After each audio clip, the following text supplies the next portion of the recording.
మహారాష్ట్రలో నేటితో మైకుల మోత ఆగనుంది. సాయంత్రంతో ప్రచారానికి తెరపడనుంది. ఎల్లుండి పోలింగ్కి అధికారులు ఏర్పాట్లు చేస్తున్నారు. మావోయిస్టు ప్రభావిత ప్రాంతాల్లో పటిష్టమైన బందోబస్తును ఏర్పాటు చేశారు.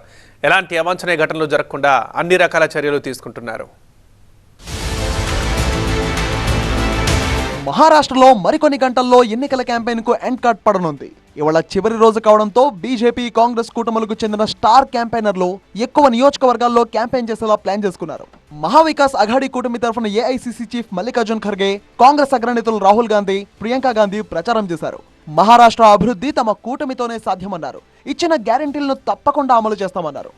वो सरकार धारावी के कारण चोरी की गई थी, क्योंकि बीजेपी के लोग नरेंद्र मोदी, अमित शाह धारावी की जमीन, महाराष्ट्र के गरीब लोगों की जमीन, 1 लाख करोड़ रुपए की जमीन अपने मित्र गौतम अदानी को देना चाहते थे.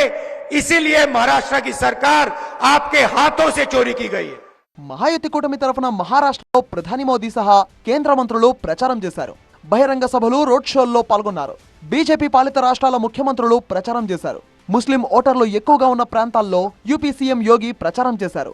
దేశాభివృద్ధి బీజేపీ కూటమితోనే సాధ్యమన్నారు ఆయన. भारत की ताकत को बढ़ाइए. देखना, पहले पाक अधिकृत कश्मीर भारत में आएगा, फिर बलूचिस्तान और पाकिस्तान के अन्य भाग भी भारत के हिस्से बनेंगे. लेकिन यह काम महायुति गठबंधन कर पाएगा. తెలుగు ప్రజలు ఎక్కువగా ఉన్న నియోజకవర్గాల్లో తెలంగాణ, ఏపీ నేతలతో ప్రచారం చేయించాయి బీజేపీ, కాంగ్రెస్ కూటములు.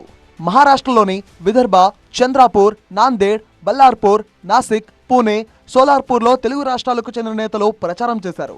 పూణే కంటోన్మెంట్ పరిధిలో జనసేన అధినేత పవన్ కళ్యాణ్ రోడ్ షో నిర్వహించారు. బీజేపీ తరఫున కేంద్ర మంత్రులు కిషన్ రెడ్డి, బండి సంజయ్, రాజ్యసభ సభ్యుడు లక్ష్మణ్, ఎమ్మెల్యేలు వెంకట రమణారెడ్డి, పాయల్ శంకర్ క్యాంపెయిన్లో పాల్గొన్నారు. నాందేడ్లో ఏపీ బీజేపీ నేత విష్ణువర్ధన్ రెడ్డి ప్రచారం చేశారు. తెలుగు ఓటర్లు ఎక్కువగా ఉన్న ప్రాంతాల్లో కాంగ్రెస్ కూటమి తరఫున సీఎం రేవంత్ రెడ్డి, మంత్రులు ఉత్తమ్, పొంగులేటి, కోమటిరెడ్డి వెంకటరెడ్డి, సీతక్క ప్రచారం నిర్వహించారు. ఈసారి మహారాష్ట్ర ఎన్నికల ప్రచారానికి బాలీవుడ్ ప్రముఖులు దూరంగా ఉన్నారు.